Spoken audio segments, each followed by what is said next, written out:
Welcome to tutorial help for you channel. এইবার activity 9-এ দেখো বলেছে fill in the blanks with correct form of verb. ভার্বের সঠিক ফর্ম বসিয়ে শূন্যস্থানটি পূরণ করতে হবে। দ্য নিউজ ড্যাশ ইজ অথবা আর শকিং, এখানে হবে ইজ। খবরটি হচ্ছে শকিং অর্থাৎ চমকপ্রদ।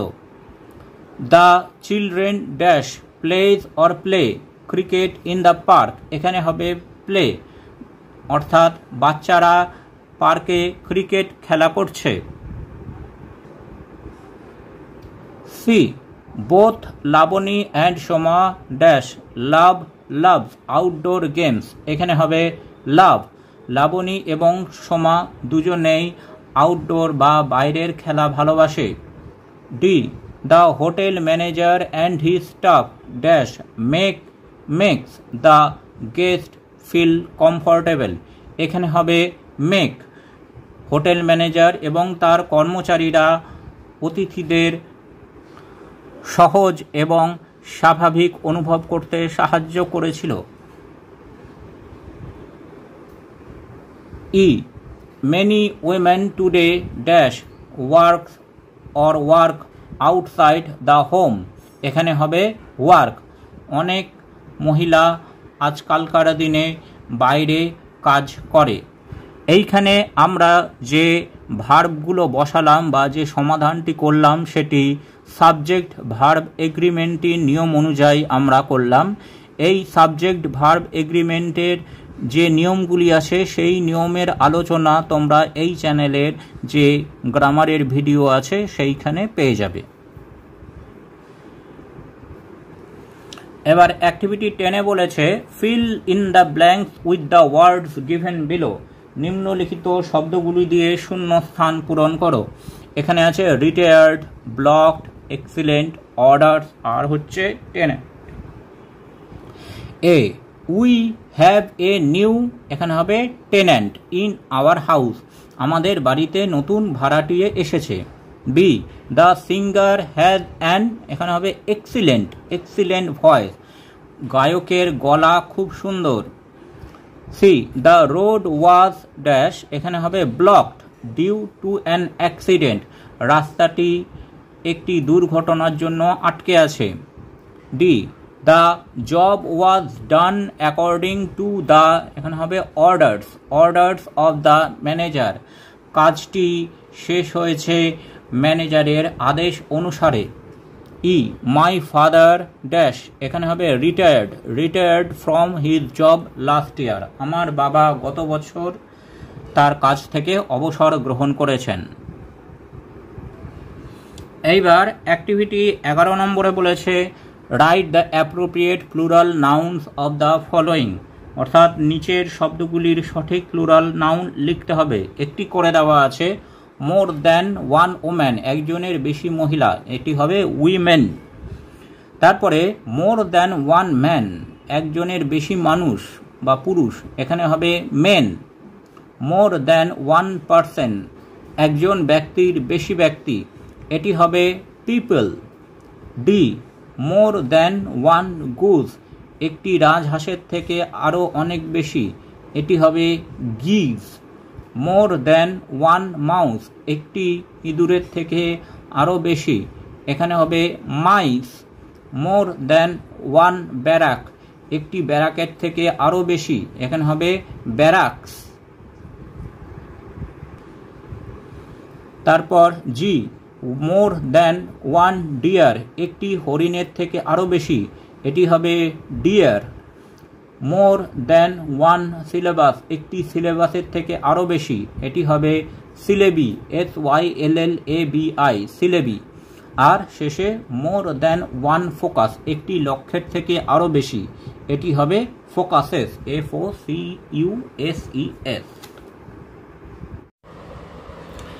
এইবার অ্যাক্টিভিটি 12A বা 12A-তে দেখো বলেছে write a letter to your friend inviting him or her to the marriage ceremony of your uncle, অর্থাৎ তোমার বন্ধুকে চিঠি লেখো তোমার কাকার বিয়ের অনুষ্ঠানে নেমন্তন্ন জানিয়ে।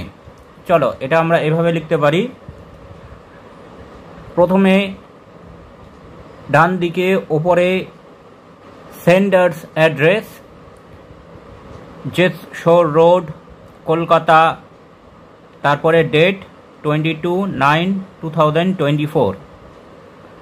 Deer Sunil, how are you? তুমি কেমন আছো? We are good here. আমরা এখানে ভালোই আছি। Today I want to give you a good news. আজকে আমি তোমাকে একটা ভালো খবর দেব। My uncle is going to tie the knot on 22nd November. আমার কাকার বিয়ে আগামী 22শে নভেম্বর হতে চলেছে। The reception ceremony will be held on 24th November in our house. তার রিসেপশন অনুষ্ঠানটি হবে 24শে নভেম্বর তারিখে আমাদের বাড়িতে। So I request you to join the occasion with your family.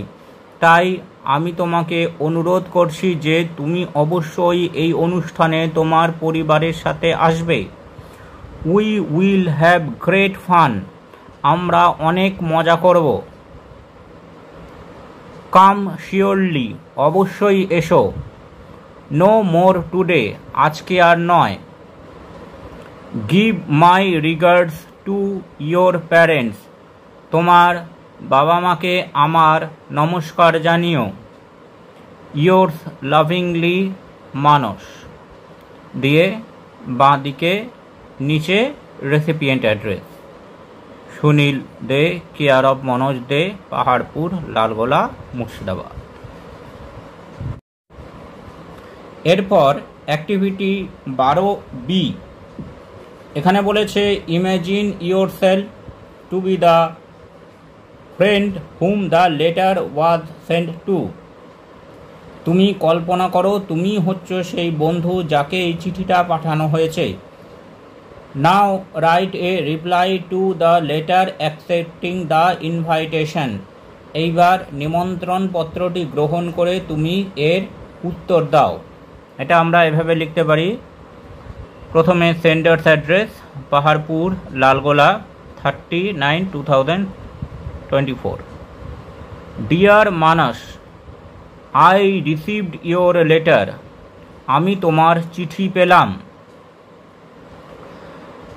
I am very glad to hear the news.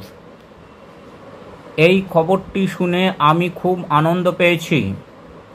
I will surely attend the ceremony. আমি অবশ্যই অনুষ্ঠানে যোগ দেব। I have talk to my parents. আমি আমার বাবা মার সাথে কথা বলেছি। We will reach on time. আমরা সঠিক সময় পৌঁছে যাব। We all R well here. আমরা এখানে সবাই ভালোই আছি। No more today. আজকে আর নয়। সি ইউ দেন।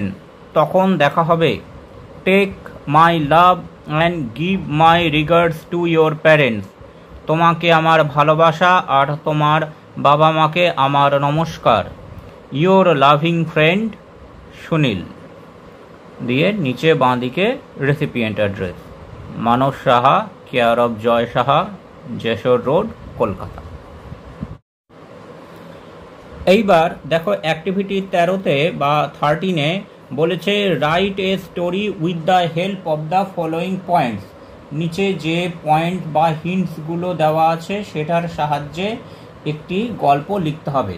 আমরা গল্পটাকে এইভাবে লিখতে পারি। দেখো গল্পের নাম আমরা দিতে পারি ফ্রগস অ্যান্ড দ্য বয়েজ, ব্যাং এবং ছেলেগুলি। A number of frogs lived in a pond. অনেকগুলো ব্যাঙ একটি পুকুরে বাস করত। Their life was disturbed when one day some boys started to throw stones into the pond. তাদের জীবনে হঠাৎ একটি বাধা নেমে এলো যখন একদিন কিছু ছেলে ওই পুকুরে পাথর ছুঁড়তে আরম্ভ করলো। Few frogs were severely hurt, কিছু ব্যাঙ প্রচণ্ডভাবে আহত হয়ে গেল। So a frog showed courage and raised his head, একটি ব্যাঙ সাহস সঞ্চয় করে তার মাথাটিকে জলের ওপরে তুলল। হি আস্কড, সে বলল, why are you throwing stones at us, তোমরা আমাদের দিকে পাথর ছুঁড়ছ কেন? এ বয় রিপ্লাইড, একটি ছেলে উত্তর দিল, উই আর প্লেয়িং, আমরা খেলা করছি। The frog told, what is playing to you is death to us, তোমাদের কাছে যেটা খেলা সেটা আমাদের কাছে মৃত্যুর সমান। দ্য বয়েজ ফেল্ট সরি, ছেলেগুলো তাদের ভুল বুঝতে পারল। And stop their game at once, এবং তারা সঙ্গে সঙ্গে তাদের খেলা থামিয়ে দিল। Thanks for watching this video. তোমরা ফেসবুক এবং ইমেলে কন্ট্যাক্ট করতে পারো।